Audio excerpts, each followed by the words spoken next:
Nice aberration came where the English tried to educate Indians the way they want.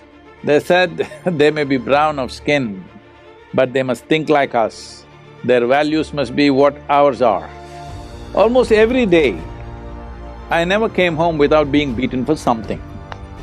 So this effort is very appreciative. In many ways, it is positive. Sudden change may make it collapse totally, because first you have to educate the teachers how to be.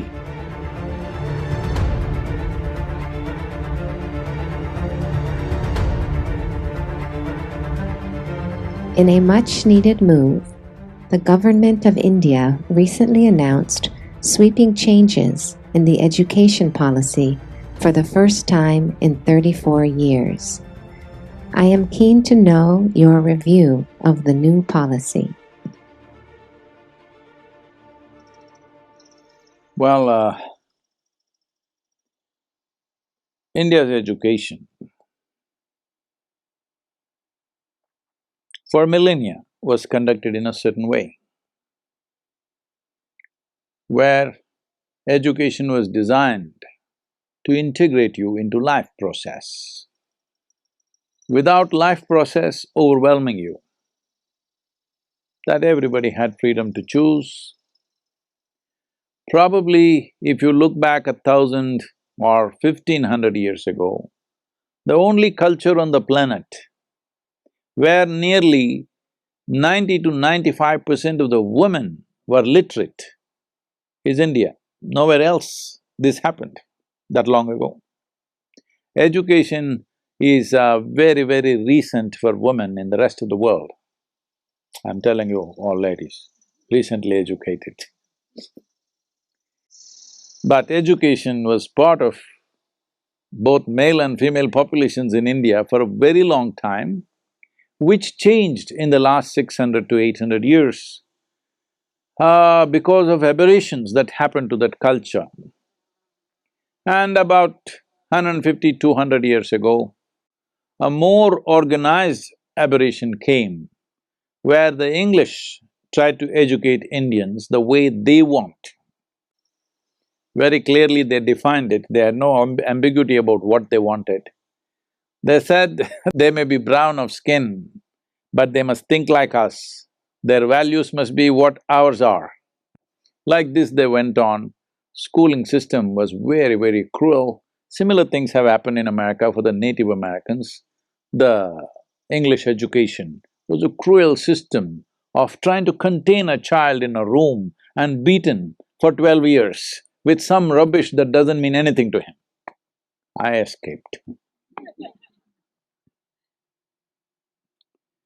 So this happened in India in a much larger scale and organization than the way it happened here. So when this happened, what was their intent of educating the Indian populace? The only thing is they found Indians were very good with mathematics, languages, because everybody spoke 4, 5 languages, they could pick up any language easily, and they're very good without using even their fingers, without using paper. Even today it is true, I think the present generation is completely losing it because of the gadgets. Otherwise, when we are growing up, even today, we can count things, multiply things, divide things in our mind without using any other instrument. So they found this very valuable, they thought these guys will make good clerks and accountants for Her Majesty's service, because the ambition was to take the entire world. And you needed very docile, honest, hard-working people who will never rebel, who don't have bloodthirstiness in them, who are very calm, who will never organize revolutions or anything. They will just do their work. You put them in slavery, they will think this is their karma and they will just do that also well. When they saw this attitude, they thought of all the nations they had colonized at that time, India looked like an ideal place to educate and make sure this whole enterprise of what do you call this? This whole enterprise of imperialism will be staffed by Indians, and it was. Even a large part of British army, both in World War I and World War II, was Indian soldiers who fought for 50 paisa a day. Understand? They did not even give them shoes. They were just wearing sandals, Indian Jodhpuris, and they were in the trenches in France, and nearly some 150,000 men lost their toes and their feet because they were in ice cold temperatures with no shoes. So they found, in spite of that, they fought with minimal food because they were told to fight, because this thing is there in India. If you take something from somebody, the present-day Indians may be losing it, but generally, traditionally, it is called as, I have eaten something from you, that means I'll always do the best for you. Suppose you give me one day's food, that's it.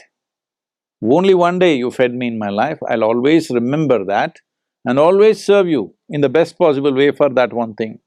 So this is called namak, that I've eaten the salt from your hands. Because this comes from the understanding of Runanubandha, if I've taken salt from your hands, that means we are one. So they use this in a big way and educated Indians the way it is necessary to fill all the clerical and accounting posts across the world,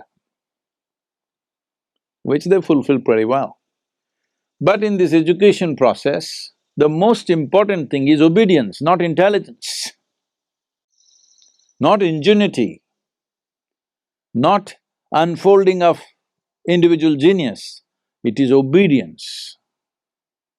You must obey, otherwise you'll be punished. This was brought in. Maybe in the current generation, according to the Indian laws, you can't beat a child in the school, but when we were growing up, why should I tell you all this? I don't think… almost every day, I never came home without being beaten for something. Like this, sometimes they get cruel like this on the knuckles, tamal, tamal. So I went there only when it was absolutely necessary, because what are… what are they trying to do?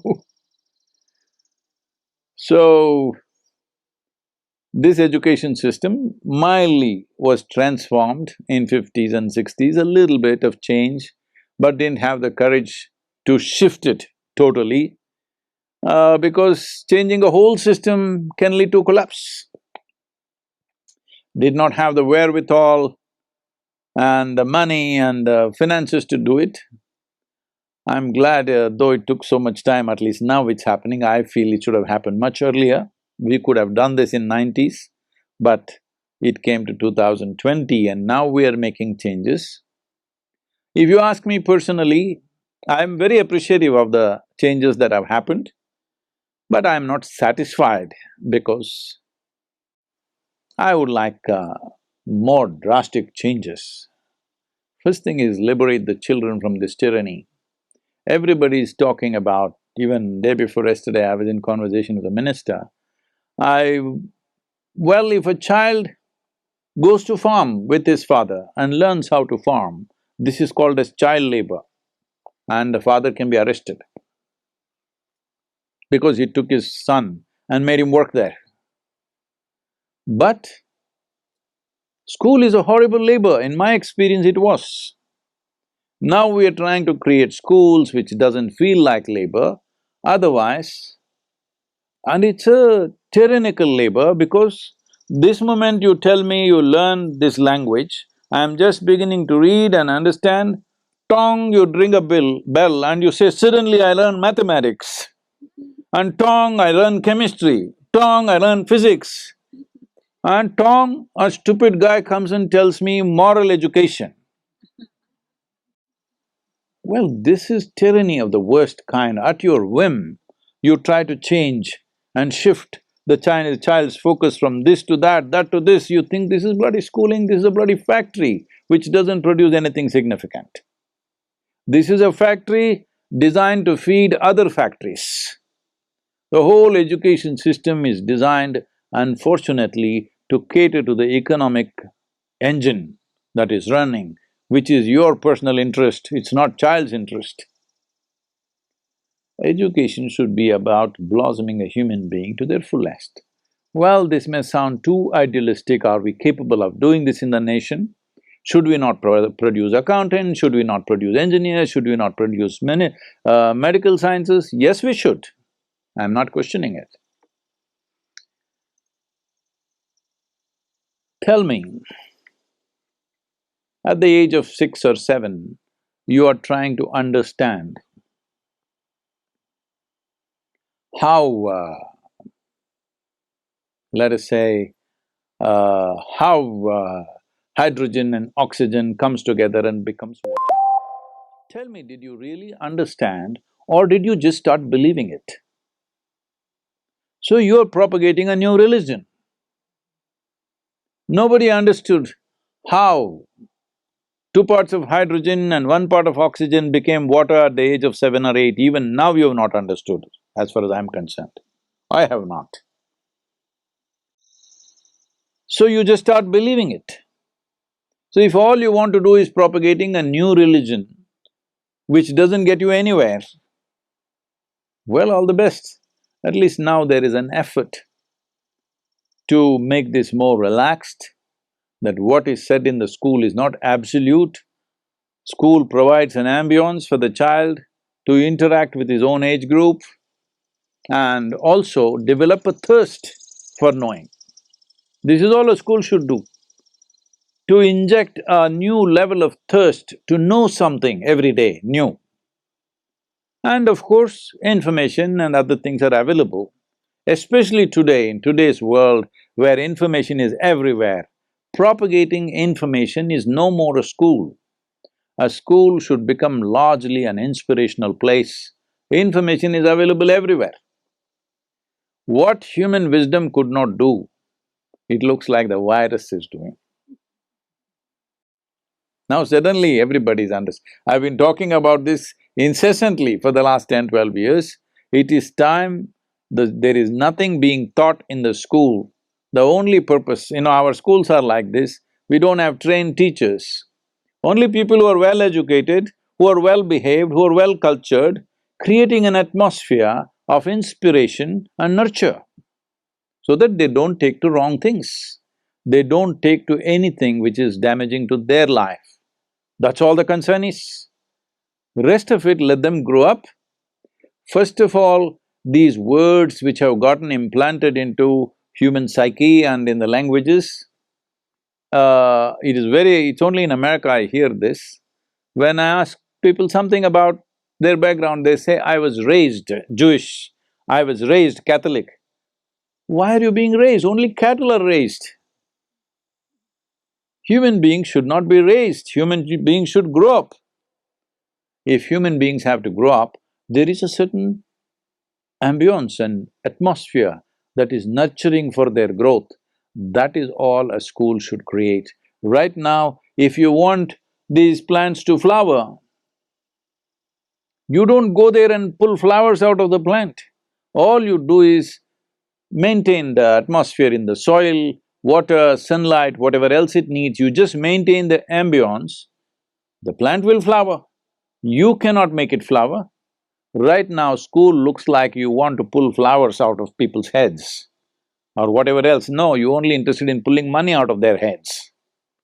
Because the entire damn world has become economy, economy, economy, all right?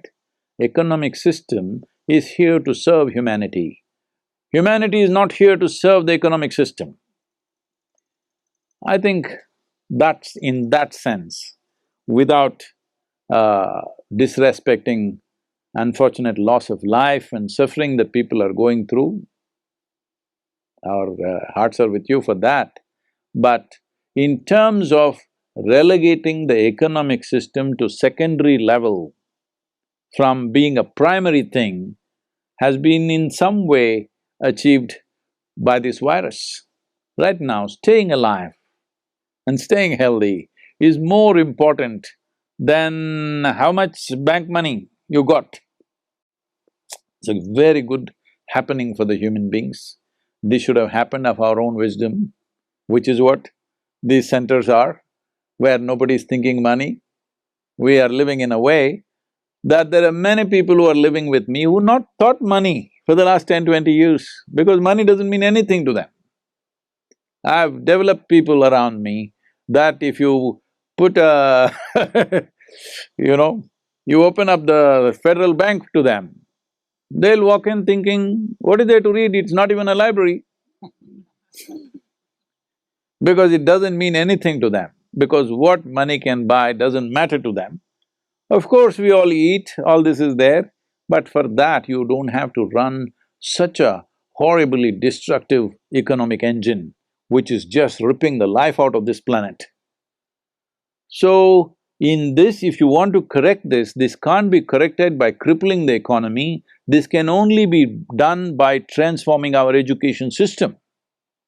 So, this effort is very appreciative, in many ways it is positive, but still, for me, it is still coming from too much fear. In a controlled way, little shift is happening, but maybe there are practical problems, I understand that, because in India, millions of children, probably around… if… in Tamil Nadu alone, there are about 15 million children in school, I think. No, I'm sorry. No, that's wrong. In Tamil Nadu, in the government schools in Tamil Nadu, there are 1 million children in the government schools. A similar number is there in the private schools, so approximately maybe around 2.2 million children in Tamil Nadu. All over the country, in 28 states, there must be at least 70 to 100 million children in schools. If you take them up to high school, probably up to 120 million children are in school. So, the changes that you make for such a large structure, you will have to make it carefully. But I only hope I have also given my insights into education, what needs to happen, and hope in a… in a calibrated manner, more changes will come in the coming years. Because to absorb these changes, for many schools to absorb these changes, to create the necessary staff, to create the necessary infrastructure, it may take 2-3 years before they're able to implement what changes they have made, which are significant. One important change that has happened which is good is children can pursue education, they can break it, and again they can come back, which already is there in this country, I think, but otherwise, in India, if you break your education, you're finished. That's the end of your education, you never come back. So now there are options that you can take a break and again you can come back. You went through little madness for 1 year, so you dropped, but now again you got to your senses, you want to get back to school. That possibility has opened up, which is a great thing. That is a very significant change. A certain number of children are committing suicide, unable to bear the pressure, because in India, if you get 99% in your examination, your parents will ask, where is the other 1%? What happened? What did you do with that 1%? So the pressure of performance, where in the Delhi University, children who got 100% don't get seats for graduation courses, because there are so many people who got 100%.